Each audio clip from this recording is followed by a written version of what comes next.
السلام علیکم ورحمۃ اللہ وبرکاتہ نحمده ونصلی علی رسولہ الکریم اما بعد۔ آج کا سبق سن لیجئے۔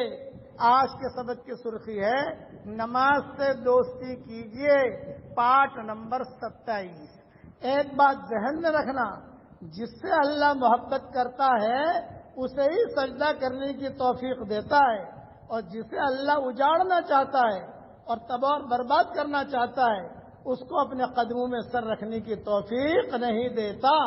اس پر جو ہے میں ایک نصرانی کا قصہ سنا رہا ہوں۔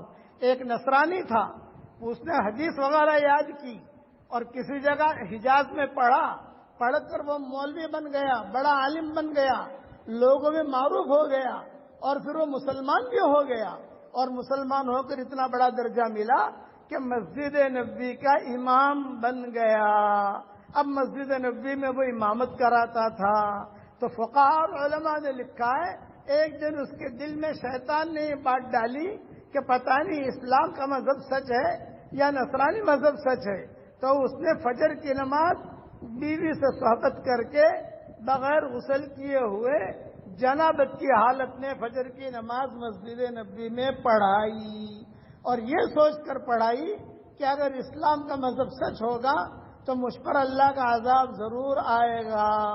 نماز پڑھانے کے بعد دن دناتا ہوا مدینہ منورہ میں وہ ٹہلنے لگا، اللہ کا کوئی عذاب نہیں آیا۔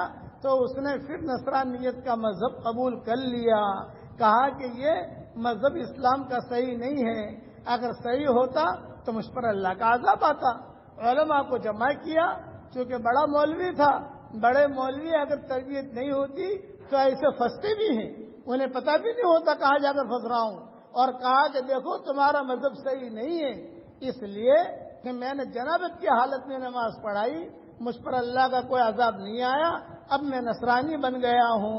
سارے مدینہ کے فقہاء نے اسے کہا تو یہ سمجھ رہا ہے کہ تجھ پر اللہ کا عذاب نہیں آیا، سب سے بڑا اللہ کا عذاب یہ آیا ہے کہ تیرے دل سے اللہ نے اسلام کو کھینچ لیا ہے، ایمان تیرے دل سے نکل گیا، اس سے بڑا عذاب کیا ہو سکتا ہے؟ سب سے بڑا عذاب یہ ہے کہ تجھے اب نماز پڑھنے کی توفیق نہیں ملے گی۔ اس لیے یاد رکھنا اللہ تعالیٰ کے عذاب دینے کے طریقے الگ الگ ہوتے ہیں، یہ نہیں ہوتا۔ میرے والد صاحب رحمۃ اللہ علیہ فرماتے تھے نماز چھوڑی تو جبریل علیہ السلام آ کر ڈنڈا ماریں گے، نماز چھوڑی تو اسرافیل علیہ السلام آ کر جو ہے ڈنڈا ماریں گے۔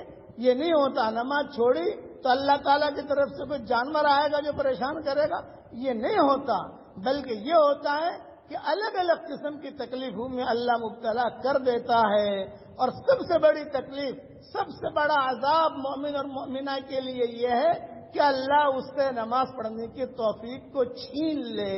اس سے بڑا عذاب کوئی ہو ہی نہیں سکتا۔ اس لیے نماز سے دوستی کیجیے اور نماز پڑھنے کی پابندی کیجیے۔ اب پڑھ لیجیے میرے ساتھ، ربنا آتنا من لدنک رحمہ وہیئ لنا من امرنا رشدا۔ یہ اصحاب کہف کے نوجوانوں کی دعا ہے۔ اگر یہ دعا نوجوان، زیادہ سے زیادہ نوجوان لڑکے لڑکیاں اور بوڑھے بھی پڑھیں، امید ہے کہ نماز ان سے کبھی بھی نہیں چھوٹے گی، بلکہ اللہ تعالیٰ انہیں دین پر چلنے کی اللہ توفیق دے گا۔ اللہ تعالیٰ جماعت کے ساتھ نماز پڑھنے کی ہم سب کو توفیق عطا فرمائے، آمین۔ وآخر دعوانا ان الحمد للہ رب العالمین۔